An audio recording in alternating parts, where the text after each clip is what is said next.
Welcome back. ఇవాళ హెడ్లైన్స్లో participate చేయడానికి బత్తుల బ్రహ్మానందరెడ్డి గారు వైఎస్ఆర్సీపీ నుంచి వచ్చారు. అలాగే అద్దేపల్లి శ్రీధర్ గారు ఏపీ బీజేపీ నేత స్టూడియోకి రావడం జరిగింది. టీఆర్ఎస్ ఎమ్మెల్యే జీవన్ రెడ్డి గారు కాసేపట్లో అటెండ్ కాబోతున్నారు. అలాగే కాంగ్రెస్ నుంచి అద్దంక దయాకర్ గారు కూడా స్టూడియోకి రావడం జరిగింది. ఇవాళ పత్రికల్లో ప్రధాన కథనం అంతర్జాతీయ రియల్ దందా రాజధాని ప్రాంతంలో కొనసాగబోతుందా, బట్టబయలవుతుంది ప్రైవేటు వ్యవహారం, ప్రభుత్వ సంస్థకు టోయంగ్ రాజీనామాతో కీలక మలుపు తిరిగిందనేది ఈ కథనం తాలూకు సారాంశంగా కనిపిస్తుంది. రాజధాని ప్రాంతంలో సింగపూర్ ప్రభుత్వం తరపున ఆంధ్రప్రదేశ్ ప్రభుత్వంతో అవగాహన ఒప్పందంపై సంతకాలు చేసిన సీనియర్ అధికారి టోయంగ్ ఇప్పుడు ప్రైవేటు కంపెనీల కన్సార్టియంకు ముఖ్య కార్యనిర్వహణ అధికారిగా సీఈఓగా పదవి బాధ్యతలు చేపట్టారు. దీని వెనకాతల పెద్ద ఎత్తున మతలబు జరిగిందనే అనుమానాలు, సందేహాలు వెలువెత్తుతున్నాయి. దీనికి సంబంధించి డిస్కస్ చేపడదాం. ముందుగా బ్రహ్మానందరెడ్డి గారు, ఈ రాజధాని వ్యవహారంలో ఇప్పటికే ప్రభుత్వం అనుసరిస్తున్న వైఖరిని అనేక సందర్భాల్లో మీరు నిలదీయడం జరిగింది. కానీ తాజాగా కొన్ని కీలకమైన అంశాలు వెలుగులోకి వస్తున్నాయి. సింగపూర్ ప్రభుత్వం తరపున ఆంధ్రప్రదేశ్ ఒప్పందం ప్రభుత్వంతో ఎవరైతే సంతకాలు చేశారో అధికారి ఇప్పుడు 4 కంపెనీల కన్సార్టియంకి ఒక కీలకమైన బాధ్యుడిగా ఉన్నాడు, కీలకమైన పదవికి వెళ్లారు. దీని వెనకాతల ఏమైనా జరిగిందని భావిస్తున్నారా? అసలు ఈ రాజధాని వ్యవహారంలో తాజా పరిణామాలపై మీ అభిప్రాయం ఏంటి? ఆంధ్రప్రదేశ్ అమరావతి రాజధాని పేరుతో ఒక పెద్ద రియల్ ఎస్టేట్ దందా ప్రారంభమైంది. ఇది కేవలం ఆ రాష్ట్రానికి కావలసినటువంటి వసతులను సమీకరించాలి అనేటటువంటి దానికంటే కోట్ల రూపాయలు దోచుకునేటటువంటి దానికి పెద్ద వ్యాపార సంస్థగా దీన్ని రూపొందించి దానికి చైర్మన్గా చంద్రబాబు నాయుడు గారు ఇండైరెక్ట్గా కనపడుతూ ఉన్నారనమాట. వాస్తవ పరిస్థితి అమరావతిని రాజధానిగా నిర్మాణం చేసేటటువంటి దానిలో మొదట్లో ఆయన ప్రకటించారు, సింగపూర్ వారు నా ప్రతిభను చూచి నాకున్నటువంటి అనుభవాన్ని చూచి నాకున్నటువంటి ప్రత్యేక సంబంధాలతో ఫ్రీగా మాస్టర్ ప్లాన్ మొత్తాన్ని కూడా వాళ్ళు తయారు చేసి పెడుతున్నారని చెప్పారు. చెప్పిన తర్వాత వేరే పనుల రూపంలో 11,80,00,000 రూపాయలు వాళ్ళకు పన్ను చెల్లించుకునేటటువంటి విధంగా కూడా డబ్బు చెల్లించాల్సిన పరిస్థితి ఏర్పడింది. అంటే భారతదేశంలో ఉన్నటువంటి సాంకేతికమైనటువంటి నిపుణులు కానీ ఇంజనీర్లు కానీ అర్హులు కాదు, మా దేశంలో అర్హులే లేననేటటువంటి విధంగా ఆయన వ్యాపారాన్ని అడ్డం పెట్టుకొని రియల్ ఎస్టేట్ వ్యాపారం కోసం దోపిడీ విధానం అనేటటువంటి దాన్ని రూపొందిస్తూ చేసినటువంటి నిర్ణయాల్లో ఇదొకటి. 2, ఆ రాష్ట్రంలో ఉన్నటువంటి 13 జిల్లాలు ఉంటే ఏ జిల్లాకు కూడా అభివృద్ధి చెందడానికి వీల్లేదని చెప్పి దీన్ని ఒక అమరావతినే ఒక చట్టంగా ఏర్పాటు చేసుకొని దానిలో నవనగరాలు అక్కడనే ఏర్పాటు చేస్తారట. నవనగరాలు ఏర్పాటు చేయడం అంటే అక్కడ ఉన్నటువంటి పాపులేషన్ ఏంటి, అక్కడ ఒకే చోట అంటే గతంలో హైదరాబాదును చేశామని చెప్పి తప్పు చేశామని చెప్పి చెంపలేసుకునేటటువంటి విధంగా నాయకులందరూ మాట్లాడుకోవటం, ప్రజలంతా కూడా హైదరాబాద్ను వదిలిపెట్టి రావాల్సి వచ్చింది వీళ్ళ దుర్మార్గమైనటువంటి ఆలోచనతో అని చెప్పి ఆవేదన వెలుపుచ్చుతున్నటువంటి దశలో ప్రజాభిప్రాయాన్ని వదిలివేసి నగరాలనేటటువంటి పేరుతో ఒకే చోట నిర్మాణం చేసి, అంటే ఇండస్ట్రియల్ నగరం అట, విద్యుత్ నగరం అట, మరి విద్యానగరం అట, ఈ విధంగా 9 నగరాలను అక్కడే నిర్మాణం చేసి 1,00,000 కోట్లకు దోచుకునేటటువంటి దానికి పథకం ఏంటని చెప్పి ప్లాన్ చేయడం. మీరు ఒక్కసారి ఆలోచన చేయండి. గతంలో కూడా అసలు మీకు రాజధాని ప్లేసును నిర్ణయించేటటువంటి దాని దగ్గర నుంచి దీని వెనక పెద్ద కుట్రతో వ్యవహరిస్తూ వచ్చాడు చంద్రబాబు నాయుడు. మొదట 6 నెలల ముందైతే నూజూడు ప్రాంతాన్ని ప్రకటించారు. రియల్ ఎస్టేట్ వ్యాపారం చేసుకున్న చిన్న వాళ్ళంతా పోయి అక్కడ కొన్నారు. మళ్ళా 2 తారిన తర్వాత మళ్ళా హనుమాన్ జంక్షన్ దగ్గర రావచ్చు అన్నారు, అక్కడ పోయి కొన్నారు.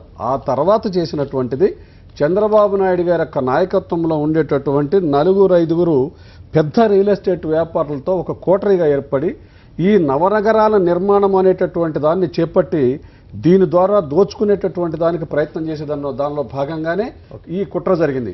దాంతోపాటుగా సింగపూర్ వారిని తీసుకొచ్చి వారికి ప్రభుత్వమే నిర్మాణం చేస్తుందని చెప్పినటువంటి దాన్ని మళ్ళా ఆ ప్రభుత్వంలో బాధ్యత వహించేటటువంటి ఒక అధికారి మరి టోయంగ్ రిజైన్ చేసి మళ్ళా ఆయన నాయకత్వంలో 4 కంపెనీలను 2 కంపెనీలుగా మార్చివేసి తద్వారా ఆయన ఆధ్వర్యంలోనే ఇక్కడ మొత్తం ఈ వేసినటువంటి ప్లాన్ మొత్తాన్ని రియల్ ఎస్టేట్ ఈ ప్రజలకైతే బ్రహ్మాండమైనటువంటి ఒక రంగుల చిత్రాలు చూపించారు తప్ప చాలా మంది చర్చల్లో చెప్తుంది ఏంటంటే బ్రోచర్ చాలా బాగుంది, బ్రోచర్లో అన్ని కూడా చాలా బాగున్నాయి, ఆ బొమ్మల వెనుక భాగవతం ఏంటనేది ఇప్పుడు చాలా మంది చేస్తున్న ఆ బొమ్మల వెనుక భాగవతం అనేటటువంటిది మీరు చూశారు. 34,000 ఎకరాలు రైతులను మోసం చేసి దౌర్జన్యం చేసి, కొంతమంది ఒప్పుకోవచ్చు కానీ కొంతమంది మీద విపరీతమైనటువంటి దౌర్జన్యం చేసి భయభ్రాంతులు తీసుకున్నారు. ఆ తర్వాత మళ్ళా ఫారెస్ట్ డిపార్ట్మెంట్ ని తీసుకున్నారు, మళ్ళా రోడ్డు కావాలని నిర్మాణం చేస్తున్నారు. దాదాపుగా 1,00,000 ఎకరాలను తీసుకొని ఈ 1,00,000 ఎకరాలను కూడా రియల్ ఎస్టేట్ వ్యాపారానికి ఉపయోగించుకునేటటువంటి విధంగా చేయడం తప్ప మరొకటి కాదు.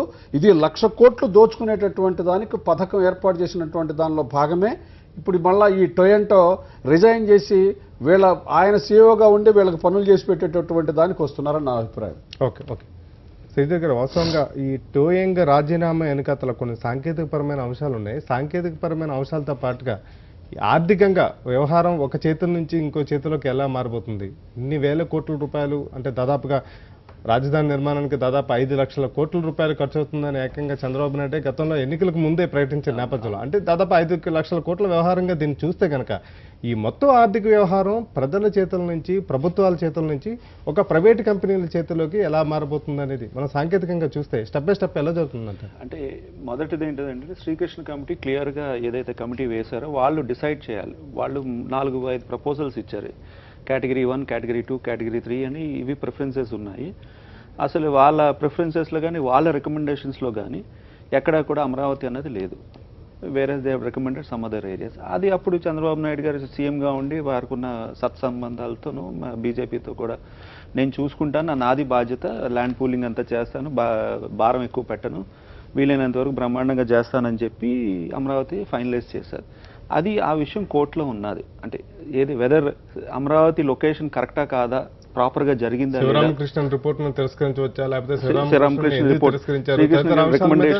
శ్రీరామకృష్ణ రిపోర్ట్ ఫాలో అప్ అయింది.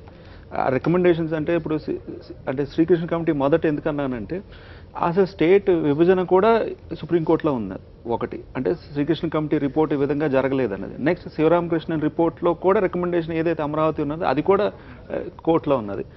దీనికి తోడు ఏదైతే నేషనల్ గ్రీన్ ట్రైబ్యునల్ ఉన్నదో దానికి కూడా కోర్టులో ఉన్నది. అంటే ఈ విధంగా ఇంత 10 lakh square feet కానీ ఒక కమర్షియల్ కానీ ఒక యాక్టివిటీ చేసినప్పుడు అంటే ఎన్విరాన్మెంట్ నామ్స్ అన్నీ కూడా క్లియర్ చేసుకోవాలి. కాబట్టి అది ఇంత పెద్ద 30,000 ఎకరాల్లో చేయాలంటే అవన్నీ ఇబ్బందులు ఉన్నాయి.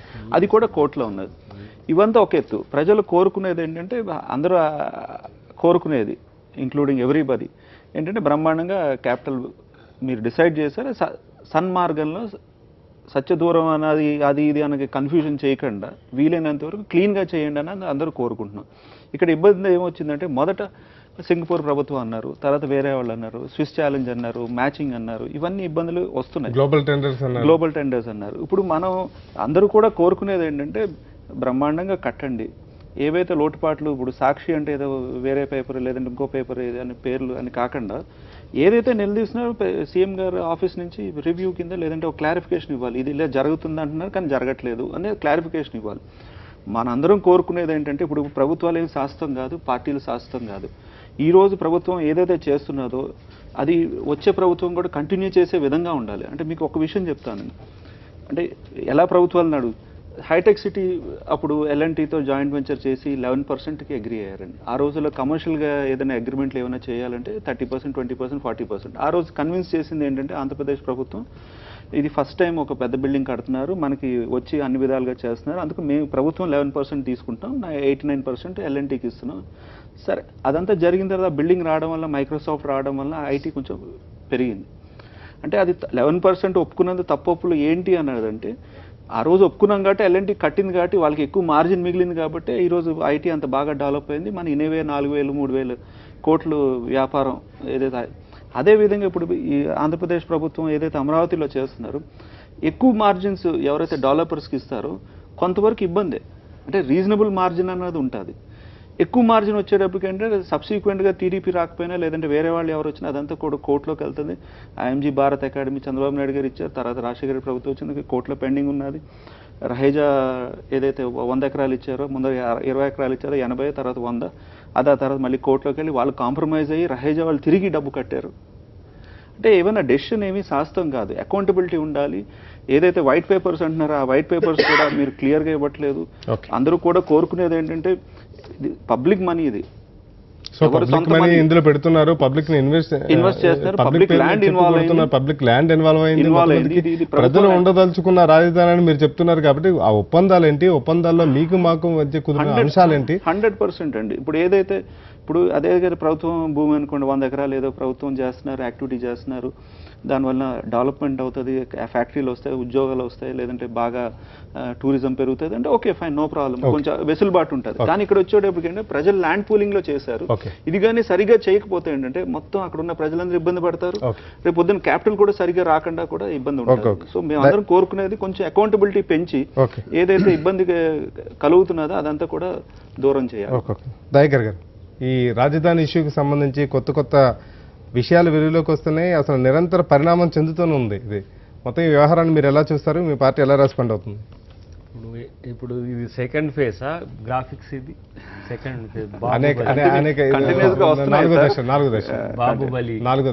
బాబుబలి 4 బాబు భూబలి.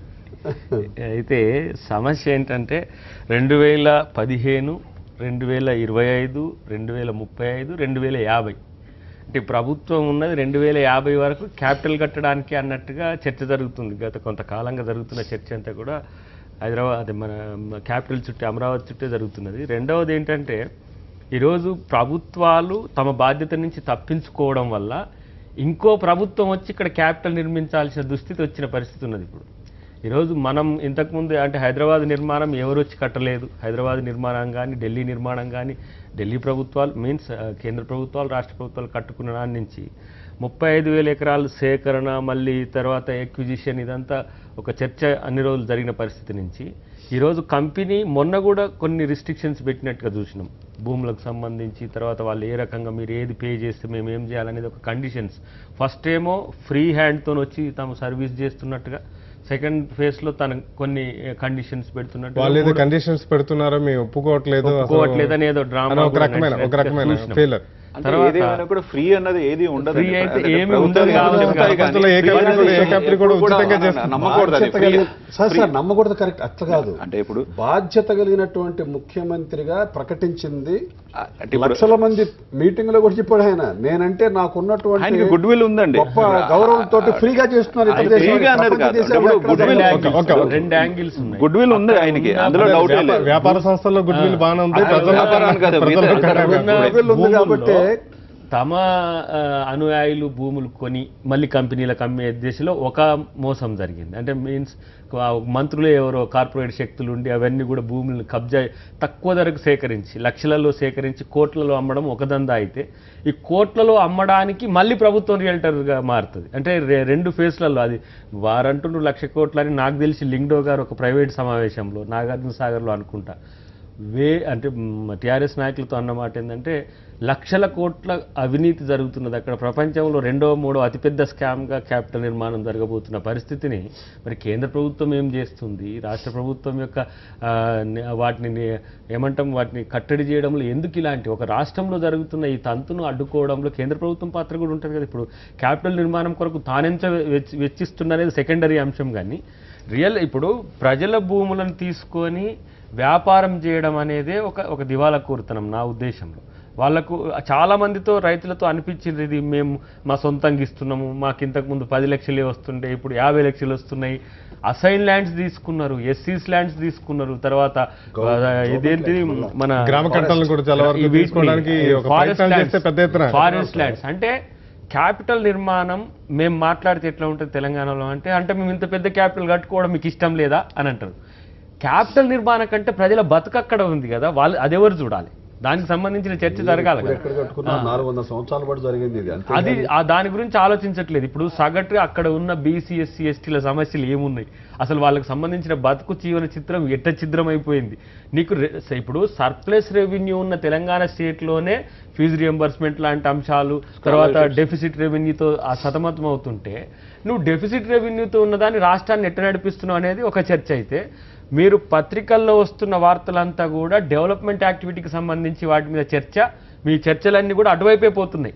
కానీ వాళ్ళ చదువులు కానీ ఇప్పుడు కాల్మని వ్యవహారం ఒక దందా ఒక సమాజమే సిగ్గుపడేలా ఉన్నది కాబట్టి అదొక చర్చ జరిగింది. ఆ చర్చను కూడా సభను ఎట్లా దుర్వినియోగం చేసుకోవాలనో ఈరోజు చేసుకున్న పరిస్థితి ఉన్నది. కానీ ప్రజల యొక్క సమస్యలు చర్చకు రావట్లేదు అనేది విస్తృతంగా జరుగుతున్న వాటిని పట్టించుకోవట్లేదు.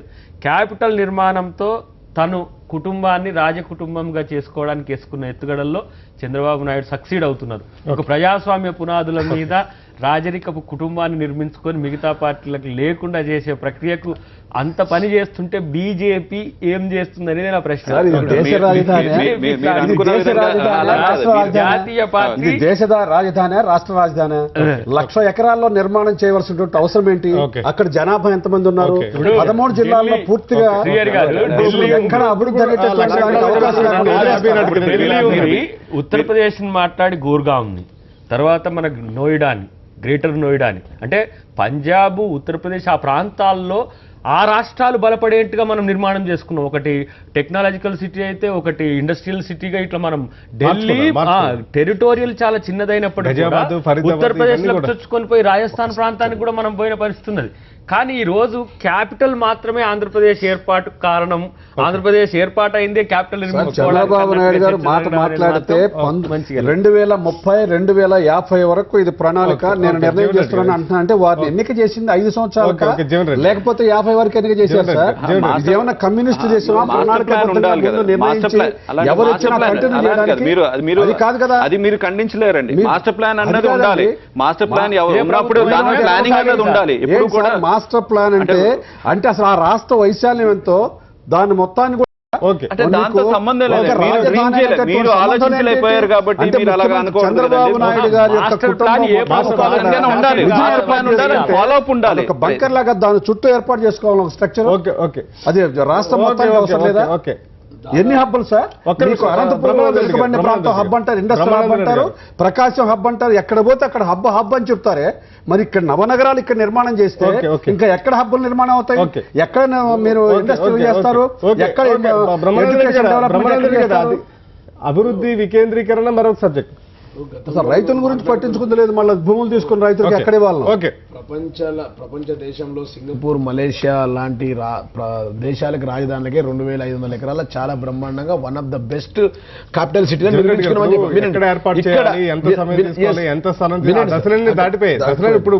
ఇప్పుడు దశ ఏంటంటే నిర్మాణం కోసం కంపెనీలను కొన్ని ఆహ్వానిస్తున్నారు. ఆహ్వానించే కంపెనీలతో ఒప్పందం ఏంటి, ఒప్పందంలో అంశాలు ఏంటి, అంశాలు ఎందుకు బయటకు రావట్లేదు అనేది దానికి రావాలంటే కథ మొదటి చెప్పాలి కదా. 2,500 నుంచి 34,000 ఎకరాల రైతుల భూములను తీసుకొని దాని తర్వాత మొదటి దశగా లేఅవుట్ను ఇచ్చేయడం జరిగింది. భూములను 34,000 ఎకరాలను స్వీకరించి వాటిని ఎట్లా కట్టబెట్టాలనేది మొదటి దశ అయింది. రెండో దశ ఏంటంటే బిల్డింగ్ల విషయంలో డెవలప్మెంట్కి ఇవ్వడం. రెండు కూడా ప్రజలకు నష్టమయ్యే విధంగానే జరుగుతూ ఉన్నాయి. ఖచ్చితంగా ఇది ప్రజాస్వామ్యంలో ప్రజల సొమ్ము. భూములు కానీ ఇలా రాజధాని నిర్మాణం 50,000 కోట్లు, 5,000 కోట్లు, 10,000 కోట్లు అవుతున్నాయంటే అది ఒక ప్రజల యొక్క సొమ్ము.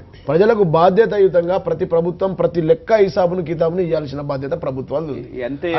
ఎంత ఏదున్నా కూడా సార్ ఆంధ్రప్రదేశ్ ప్రభుత్వానికి 0 బడ్జెట్ ఆర్ మైనస్ బడ్జెట్ లో ఉంది. ఆ విధంగా మాస్టర్ ప్లాన్ ఒక ఆలోచించి ఒక డ్రీమ్ కింద ఇంత ల్యాండ్ పూలింగ్ చేయడం భారతదేశంలో కదా ఎక్కడా కూడా జరగలేదు. దాంట్లో ఏమైనా లోటుపాట్లు ఏమైనా ఉంటే కరెక్ట్ చేసుకోవాలి. అంటే ఇప్పుడు ప్రభుత్వం దేనికోసం అంటే ఇప్పుడు రియల్ ఎస్టేట్ వ్యాపారం కోసం, రియల్ ఎస్టేట్ లేకపోతే యాక్చువల్ గా రాజధాని అన్ని అంశాలు కలగపలగా పంపిస్తున్నాం. నెంబర్ 1 రాజధాని ఎంపిక ప్రాంతం మీద జరిగిన డిస్కషన్ క్లోజ్ అయిపోయింది. నెక్స్ట్ రాజధానికి భూములు తీసుకునే విషయంలో పరిమితి ఎంత అనే దాని మీద కొంత వివాదం నడిచింది. మీరు అంటున్నట్టుగా మీరేమంటున్నారు? 2,500 ఎకరాలు, 10,000 ఎకరాలు ఆలోచించలేకపోతున్నారండి. ఇప్పుడు 2,000 ఎకరాలు లేదా హైదరాబాద్ లో 1,000 ఎకరాలు ఉంది, లేదా సింగపూర్ లో ఉంది. అది కాదు, ఆలోచన సరళి మార్చుకోండి. ఇప్పుడు మాస్టర్ ప్లాన్ కింద ఒక 20-30 సంవత్సరాలు అనుకున్నప్పుడు అంటే 30,000 ఎకరాలు ఉంది. ఈ రోజు చంద్రబాబు నాయుడు గారు తర్వాత వారి అబ్బాయి రావచ్చు, లేదంటే జగన్ గారు రావచ్చు, లేకపోతే ఇంక వేరే వాళ్ళు రావచ్చు, లేదంటే మా ప్రభుత్వం రావచ్చు. అంటే ఎవరు మలేషియా సింగపూర్ మలేషియా సింగపూర్ దేశాలకు ప్లాన్ లేదండి, శాశ్వత ప్లాన్ లేదా, తాత్కాలిక ప్లాన్తో రాజధాని నిర్మాణం జరిగిందా? మేము అనేది 2500 ఎకరాలు వదిలేసి 34 ఎకరాలు సేకరించడం మొదటి తప్పు. హైదరాబాద్ హైదరాబాద్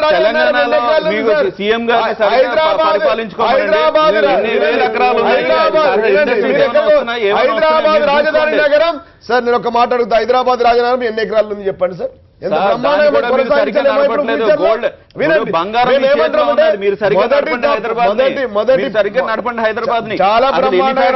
చూడండి, మేము బ్రహ్మాండంగా నడుపుతూ ఉన్నాం కానీ ప్రజలు నిన్నగాక మొన్న మీ పార్టీలో డిపాజిట్ లేవు, క్యాండిడేట్ లేరు, అది ఎలాగా? ప్రజాస్వామ్యంలో ప్రజల నిర్ణేతలు మనం చేసే పనులను ప్రజలు ఎట్లా నిర్ణయిస్తారండి? ఓటింగ్ ద్వారా నిర్ణయిస్తారు. మన గడిచిన 3 ఎలక్షన్లలో మీరు ఎక్కడ లేకుండా పోయారు, అది రాజధాని నగరాన్ని లేఅవుట్ చేసిరు సార్, లేఅవుట్ చేసి ప్లాట్ల రూపంలో దోచుకున్నారు. రెండోది ఇప్పుడు ఏంటంటే నిర్మాణ రంగంలో కూడా మేమేమంటామంటే ఇది ప్రజల సొమ్ము, దయచేసి మీ నిర్మాణం ఏది జరిగినా ఒక్క పైసా ఒక్క రూపాయి ఖర్చు అయినా మీరు డెవలప్మెంట్ పద్ధతిలో 40, 60, 30, 70% ఇతర దేశాల కంపెనీలకు ఇచ్చినా ఇది ప్రజలకు నష్టం జరుగుతుంది, రైతులకు ఆల్రెడీ నష్టం జరిగి ఉన్నది. వచ్చిన సొమ్మును మళ్ళీ ప్రతి ఒక్కదాన్ని హిసాబ్ కితాబ్ లెక్క ఇవ్వాలా, అది ప్రభుత్వాల బాధ్యత అని మేము అంటాం. సింగపూర్ నిర్మాణం చేయాలని చెప్పారు కదా, ప్రభుత్వం నుంచి ఎందుకు తప్పించారండి? ఇప్పుడు ప్రైవేట్ సంస్థలకు ఎందుకు శ్రీహరి గారు మాస్టర్ ప్లాన్స్ ఎట్లా ప్రజల ముందు పెట్టి ఎట్లా గ్రాఫిక్స్ లో తిప్పుతున్నారో మీ ఒప్పందాలను కూడా అట్లనే బట్టబయలు చేయండి. అది పెడితే ఇప్పుడు మీకు ఒక పారదర్శకత ఉంటుంది, ఎవరు కూడా దాంట్లో విమర్శించే అవకాశం ఉండదు. ఒప్పందాల్లో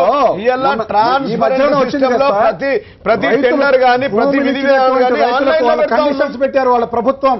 ఈయన మీద విపరీతమైనటువంటి ప్రేమ ఉన్నటువంటి ప్రభుత్వం రైతుల యొక్క శ్రేయస్సును దృష్టిలో పెట్టుకొని నేను ఎంతో గొప్పగా వాళ్లకు కోట్ల ఆస్తులు పెంచబోతున్నానని చెప్పేటటువంటి చంద్రబాబు నాయుడు గారి నాయకత్వంలో నడిచేటటువంటి ప్రభుత్వానికి సింగపూర్ నుంచి ఇచ్చారు. ఏమని?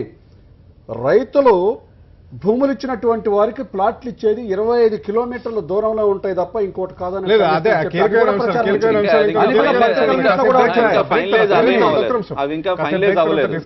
రాజధాని నిర్మాణ అంశంపై కొత్త అంశాలు వెలుగులోకి వస్తున్నాయి, దీనిపై డిస్కషన్ కొనసాగుతుంది. ఇందాక అద్దంకి దయాకర్ గారు ఒక కీలకమైన అంశాన్ని ప్రస్తావించడం జరిగింది. ఏదైతే ఈ ప్రస్తుతం ఉన్న మాస్టర్ ప్లాన్ ని ఎలాగైతే ప్రజల ముందుకు తెచ్చారో అలాగే కంపెనీలతో కుదుర్చుకున్న ఒప్పందాల సారాంశాన్ని కూడా ప్రజల ముందుకు తీసుకురాగలరా, పబ్లిక్ డొమైన్ లో పెట్టగలరా అనేది కీలకమైన ప్రశ్న కనిపిస్తుంది. దయాకర్ గారు తర్వాత ఇప్పుడు ప్రతిదీ కూడా ప్రభుత్వం తన బాధ్యత నుంచి తప్పించుకుందని మనం ఊకనే కామెంట్ చేసి వదిలేయడం కాదు, మనం కూడా బాధ్యతను తీసుకుందాం. ఇప్పుడు ప్రభుత్వ ఇంటి వ్యవహారం కాదు, లేకపోతే చంద్రబాబు నాయుడు గారి ఇంటి వ్యవహారం. మీరు అన్నట్టుగా ఎవరు అనవసరంగా విమర్శలు నిర్మాణాత్మక ఆ సమాచారాన్ని ముందు ప్రజల ముందు పెట్టండి. డెమోక్రసీలో నీ బాధ్యత ఏంటి? నువ్వు అకామిడేటర్ గా, ఒక ఫెసిలిటేటర్ గా నువ్వు బాధ్యతను తీసుకుంటున్న పరిస్థితి నుంచి విపక్షాలకు కూడా బాధ్యత ఉంటుంది. ఇప్పుడు నువ్వు చేసే ప్రతి పనిని నిశితంగా పరిశీలించి విమర్శించడమే మా బాధ్యత తప్పితే మేము నయాన భయానం ఏదో నిన్ను తిట్టాలనే ఉద్దేశంతో కామెంట్ చేస్తే ప్రజలు కూడా చూస్తుంటారు. ఒక సానుకూలమైన అంశం ఏంటి చంద్రబాబుకు అంటే రాష్ట్రం విడిపోయిన తర్వాత క్యాపిటల్ లెస్ ఒక స్టేట్ ఉందనే ఒక సానుభూతి సర్వత్రా తెలంగాణ వల్ల ఉంది, మొత్తం భారతదేశంలో ఎక్కడా కూడా అలా జరగలేదు. క్యాపిటల్ లేకుండా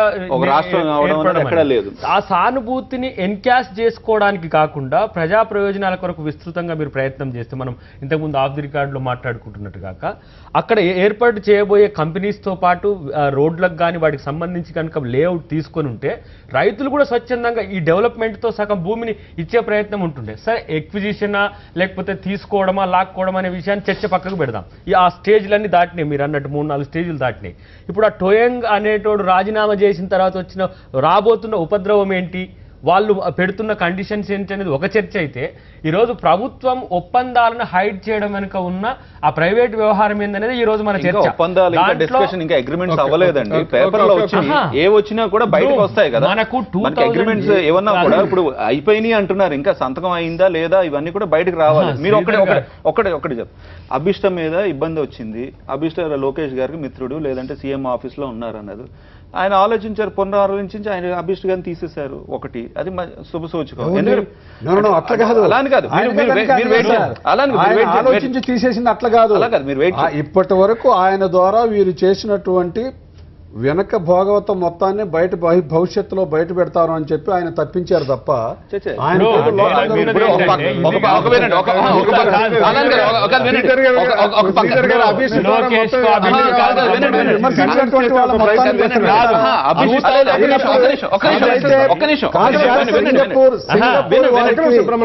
వ్యక్తిగత అంశాలకు కాదు.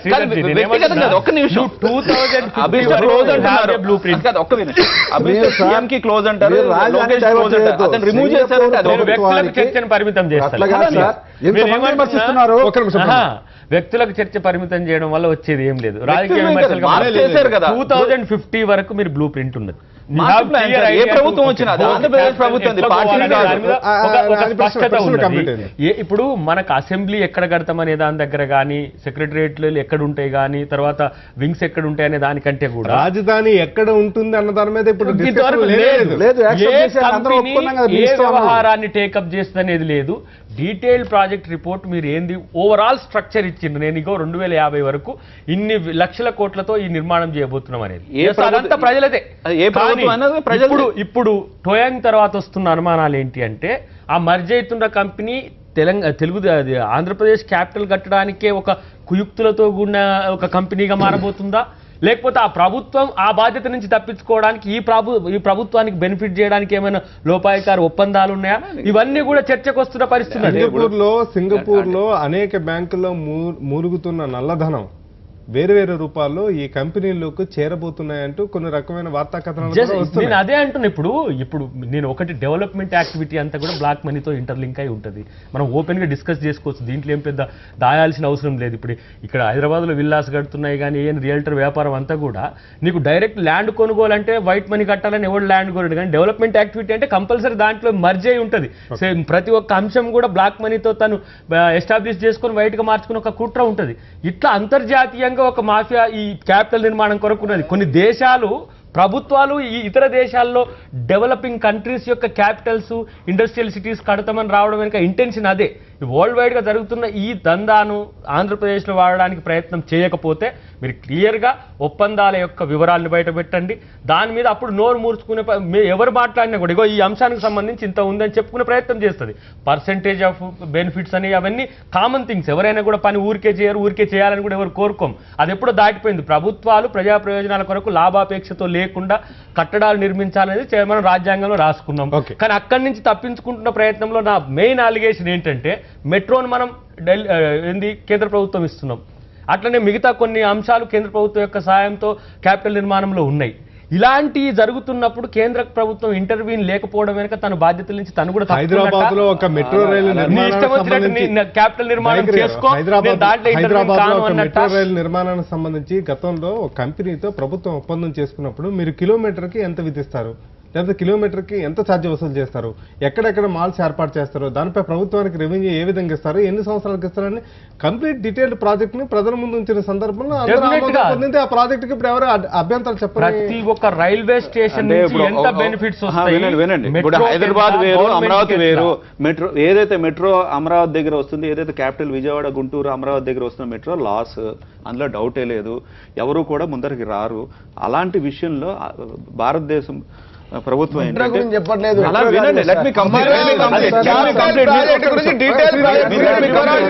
మెట్రో లాస్ వస్తుంది. రాజధాని వినండి. ఇప్పుడు మీకు హైదరాబాద్ తో కంపేర్ చేయడానికి అక్కడ ఇక్కడైతే ఇది వెల్ డెవలప్డ్ సిటీ, వినండి. అక్కడ మెట్రో కంపేర్ మెట్రో అక్కడ లాస్ వస్తుంది. ప్రాజెక్ట్ రిపోర్ట్ ఏ విధంగా వచ్చిందో అమరావతి రాజధాని నిర్మాణం గురించి డీటెయిల్ ప్రాజెక్ట్ ప్రజలకు వివరించండి. పారదర్శకంగా ఉండండి అంటున్నారు. పారదర్శకంగా ఉండాలన్నదే ఇక్కడ చర్చ, ఏం లేదు. పాజిటివ్ అంశం శ్రీధర్ గారు నేను అనుకుంటున్నా రాబోయే క్యాపిటల్స్ లో ఆంధ్రప్రదేశ్ క్యాపిటల్ అనేది మోడల్ టు ది వరల్డ్ నేను చెప్తున్నాను. మరి కానీ మరి అదే కదా మీరు అంటే అక్కడ ఏదైతే చేస్తున్న తంతు ఏంటి తంతు అనేది మీరు వెయిట్ చేయండి, మీరు ఏమీ జరగలేదో జరిగిపోతుంది వ్యాపారం కుదురుతుంది. అలా అని కాదు. మీరు కాబోయే కువైట్ గా కాబోయే దుబాయ్ గా నేను దాన్ని ఎందుకంటే గ్యాసెస్ కానీ నీకు నేచురల్ రిసోర్సెస్ కానీ తర్వాత మీకు సీ షోర్ 900 కిలోమీటర్లు కానీ Definitely గా ఇవన్నీ possibility కూడా అండి. అది చాలా ప్రజలు highest అవకాశం ఏరియాగా ఆంధ్రప్రదేశ్ మోడల్గా ఉన్నది. ఉండడం అంటే- But దాన్ని ఎన్కాష్ చేసుకోవడానికి మీ ప్రభుత్వం మోడల్గా ఉండడం చేస్తున్న అంటే- ప్రయత్నం అంటున్నా. మీ ప్రభుత్వం మోడల్గా ఉండడం అంటే పార్టీ ఎంతో పరిధిలో పరిజ్ఞానం ఉంది. పెరిగిన తర్వాత మనకు స్వాతంత్ర్యం వచ్చి 67 సంవత్సరాలు గడిచిన తర్వాత కొత్తగా రాష్ట్రం అనేటటువంటి దాన్ని ఏర్పడేటప్పుడు ఇప్పుడున్నటువంటి టెక్నాలజీతో ఇప్పుడున్నటువంటి పెరిగినటువంటి రంగాలన్నింటిలో అనుభవాన్ని గడించిన తర్వాత మోడల్గా ఉండేటటువంటి విధంగా నిర్మాణం చేస్తారు. అది ఎవరైనా నిర్మాణం చేస్తారు. అయితే అది పారదర్శకంగా ఉండాలి.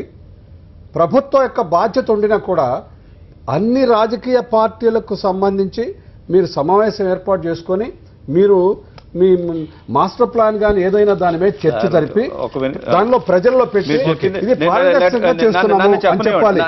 మీరు ఒక అధికారి మీద అనుమానం వ్యక్తం చేస్తేనే తప్పించారు అభిస్తుందని చెప్తున్నారు. అసలు దేశంలో ఉన్నటువంటి అన్ని రాష్ట్రాల నుండి మా రాష్ట్రంలో ఉన్నటువంటి ప్రతి కుటుంబం నుండి కూడా మన దేశంలో నిర్మాణం చేసేటటువంటి శక్తివంతులంతా ఉంటే నువ్వు ఎందుకు తీసుకెళ్లి సింగపూర్కి అప్పచెప్తున్నావు అంటే దాని గురించి ఎందుకు తప్పించలేదండి? అది పారదర్శకంగా ఎందుకు చేయలేదండి? ఇక్కడ జరిగేటటువంటి నిర్మాణాలను ఇండియాలో చేసేటటువంటి సాంకేతిక నిపుణులు లేరా? శ్రీధర్ గారు, ఇక్కడ ఎవరైనా కానీ రాజధాని నిర్మాణం కట్టుకోవద్దు, మీరు భూసేకరణ ఎక్కడ రాజధాని బ్రహ్మాండమైన నిర్మాణం చేయకండి ఎవరు అనట్లేదే.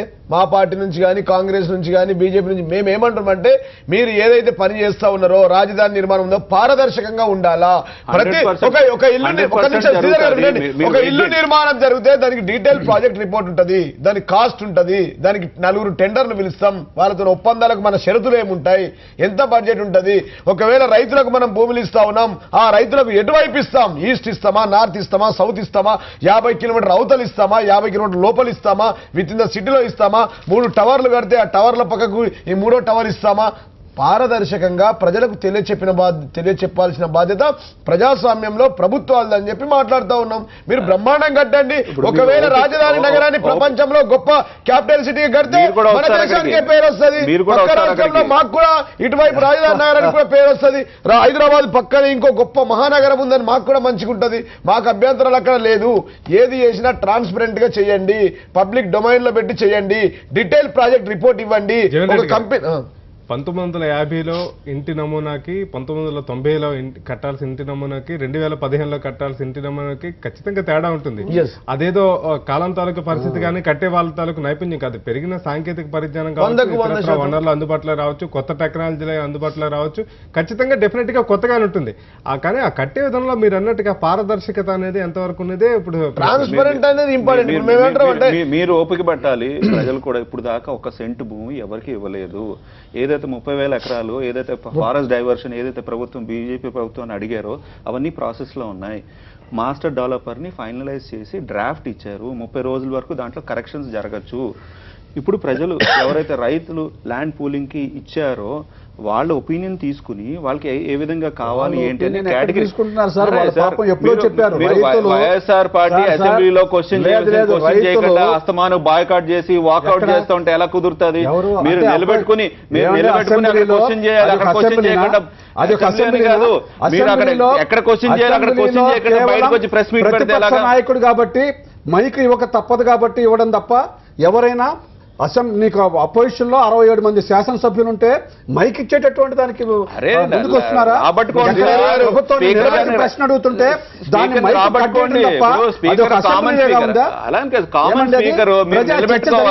దానికి రెచ్చగొట్టి వ్యక్తిగతంగా విమర్శించి ఏ విధంగా బయటకు వెళ్తారని చెప్పి వాళ్ళని బయటకు పంపించేసి మీ ఇష్టం వచ్చినటువంటి దొడ్డిదారున దొంగ జీవాలను ఏర్పాటు చేసుకునేటటువంటి చట్టం చేయనిస్తున్నారా? ట్రాప్ ఎందుకు పడుతున్నారు? ఆ ట్రాప్ ఎందుకు పడుతున్నారు? మీరు ఎందుకు వాకౌట్ చేస్తారు? బాయ్కాట్ ఎందుకు చేస్తారు? మీరు రెచ్చగొడితే రెచ్చిపోవాలా? మీరు ఉండి క్వశ్చన్ చేయాలి ప్రభుత్వాన్ని. ట్యాప్ అంటే మీరు అంటే ఏ విధంగా ఎంత దోపిడీకి మీరు ప్రజల కోసం మీరు ఓపిక పట్టాలి. అపోజిషన్ లో ఉన్నారు, ప్రభుత్వం నిలదీయండి. అసెంబ్లీలో ఈ రాష్ట్రంలో ఏ మనిషికి కూడా రక్షణ లేకుండా పోయేటటువంటి దశలో కూడా ప్రతిపక్షం క్వశ్చన్ చేయడానికి వీల్లేదా? మీరు క్వశ్చన్ చేయండి, వాకౌట్ చేయకుండా క్వశ్చన్ చేయండి. జవాబు చెప్పకుండా స్వయాన మంత్రుల చేతనే మీకు ఎవరు పామరుడు కూడా మాట్లాడినటువంటి భాషతో అసెంబ్లీలో మాట్లాడిస్తూ ప్రతిపక్షాల మీద ఖండించండి. ఏదైనా ఇబ్బంది అయితే ఖండించండి, ఓపిక పట్టండి. మీరు మాట్లాడేటటువంటి విధానం ఏంటి? ముఖ్యమంత్రి గారు సభను నియంత్రించవలసినటువంటి అవసరం లేదా? ఓపిక పట్టాలి, ఖండించండి. రాజకీయ నాయకులు అంటేనే, ప్రజా ప్రతినిధి అంటేనే సంఘం అసహించుకునేటటువంటి విధంగా ప్రవర్తిస్తూ రౌడీజంగా వ్యవహరించేటటువంటి ముఖ్యమంత్రి గారు సంబోధిస్తుంటే ఆ పరిస్థితి ఎందుకు తీసుకొస్తున్నారు? మీరు ఓపిక పట్టాలి. మీరు తిరిగి అనండి 4 మాటలు. అంటే అనుకోండి మనల్ని ఎన్నిక చేసింది మాట్లాడుకోవడానికి. బ్రహ్మానంద రెడ్డి గారు రాజకీయ వ్యవస్థ సిగ్గుపడేటటువంటి విధంగా ఉంది. బ్రహ్మానంద రెడ్డి గారు అదే సమయంలో రాజధానికి సంబంధించి భూముల్ని 99 ఏళ్ల పాటు లీజుకి ఇచ్చే బిల్లును కూడా ప్రభుత్వం ఏకపక్షంగా ఎవరండి 99 సంవత్సరాలు అంటే ఏంటి? అసలు ఈ ఇష్యూకు సంబంధించి ఇప్పుడు 99 సంవత్సరాలు లీజుకి ఇస్తారా? 3000 ఎకరాలు అయితే కంప్లీట్ వాళ్ళకి ఇస్తారా? 20 సంవత్సరాలు మళ్ళీ బ్యాంకులో పెట్టుకునేటటువంటి దాన్ని కూడా వాళ్ళకి తాకట్టు పెట్టుకుంటారా? టోయాంగ్ ఇంతకు ముందు ప్రభుత్వ ప్రతినిధిగా ఆ ఒప్పందం మీద సంతకం చేసిన వ్యక్తి. ఇప్పుడు ఆ 2 కంపెనీలు కలిసి సుర్బానా జురాంగ్ అనే కంపెనీలు 2 కన్సార్షియాగా ఏర్పడి అవి ఒక ప్రైవేట్ కంపెనీ ఇప్పుడు మన క్యాపిటల్ని కట్టబోయేదానికి తను సీఈఓ. అప్పుడేమో ప్రభుత్వ ప్రతినిధిగా ఉన్నాడు, ఇప్పుడు ఈ కంపెనీ ప్రతినిధిగా ఉండబోతున్నాడు. అంటే ఇది ఒక మ్యాచ్ ఫిక్సింగ్ కేసుగానే కనబడుతుంది. ఇలాంటి వ్యవహారాల్లో ప్రభుత్వాలు చూస్తున్నాయి అంటే ఆ దాంట్లో మీకేమైనా భాగస్వామ్యం ఉందా అనేది మేము అడుగుతున్న ప్రశ్నకు సమాధానం మీరు ఇంతవరకు లేకపోగా కాంపిటేటివ్ బిడ్డింగ్ వినండి కాంపిటేటివ్ బిడ్డింగ్ స్విస్ ఛాలెంజ్ అది ఒక కంపెనీ ప్రైస్ బిడ్ 3 మీ పేపర్ లో సాక్షిలో వచ్చిన దాంట్లో 3 ఉన్నారని రాశారు. 3 కాకపోతే 4 వస్తారు. 3 ఉన్నారు. 2 కన్సార్షియం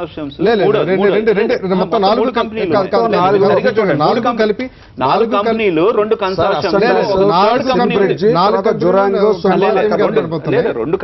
సార్. 4 కంపెనీలు కలిపి 2 అయినాయి. అది కానీ 3వది కూడా ఉంది. ఇప్పుడు క్వశ్చన్ చేస్తారు. ఓపెన్ బిడ్డింగ్స్ కానీ గ్లోబల్ మీరు ఓపిక పట్టాలి సార్. ఎక్కడ కూడా డబ్బులు లేక రావడం ఏంటంటే అంత ఈజీగా కదా. మీరు వేయండి, ఇక్కడ నుంచి కూడా వేయండి. 10 మంది కంపెనీస్ కన్సార్షియం ఫామ్ చేసి పక్కకు పోయిందా? కోర్ క్యాపిటల్ ఉంది, క్యాపిటల్ సిటీ ఉంది, రాజధాని నగర ప్రాంతం ఉంది. మొత్తం 3 రకాలు. కోర్ క్యాపిటల్ ఎవరికి ఇస్తారు, సీడ్ క్యాపిటల్ ఎవరికి ఇస్తారు, తర్వాత ఈ క్యాపిటల్ సిటీలో ఇప్పుడు ఇందులో కీలకమైన అంశం ఏంటంటే సీడ్ క్యాపిటల్ ఏదైతే 16.9 చదరపు కిలోమీటర్ ప్రాంతం ఉందో ఈ సీడ్ క్యాపిటల్ ముఖ్యమైన ఇనిషియల్ స్టేజ్ లో రైతులు ఉంటారా లేదని ఇంకో సమస్య. రైతులు ఉండరు, జనావాసాలు ఉండవు. తర్వాత రైతులేంటి సార్? ఇప్పుడు పేదవాడు ఎవరైనా సార్, పేదవాడు బ్రతకడానికి మా రాజధానిలో అవకాశం. క్యాపిటల్ అనేది ఒక ప్రైవేట్ గేటెడ్ కమ్యూనిటీ. భవిష్యత్తులో మీరు అది ప్రజా క్యాపిటల్ అనడానికి అవకాశం. 30,000 ఎకరాలు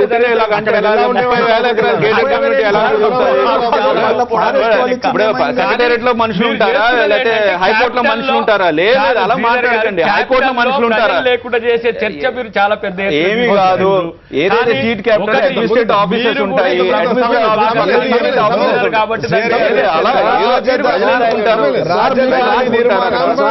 రాజధాని కావాలనుకుంటే అసెంబ్లీ కట్టుకోండి, ఎమ్మెల్యే క్వార్టర్స్ కట్టుకోండి, అఫీషియల్ గా ఉండేటటువంటి కొన్ని అక్కడ ఏర్పాటు చేసుకోండి. ఇది డీసెంట్రలైజ్ చేయవలసినటువంటి అవసరం ఉంది. ప్రతి జిల్లాలో కూడా అన్ని రకాల సమానమైనటువంటి అభివృద్ధిని అందించవలసి.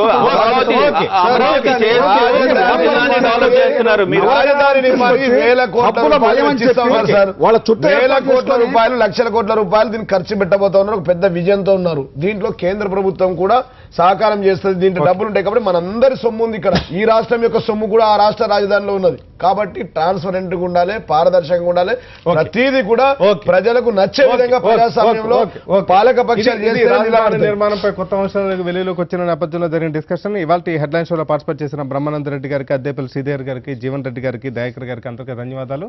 రేపటి హెడ్లైన్ షోలో మళ్ళీ కలుసుకుందాం. తదుపరి తాజా వార్తలతో బులెటిన్ ప్రసారం అవుతుంది. Signing up Srihari.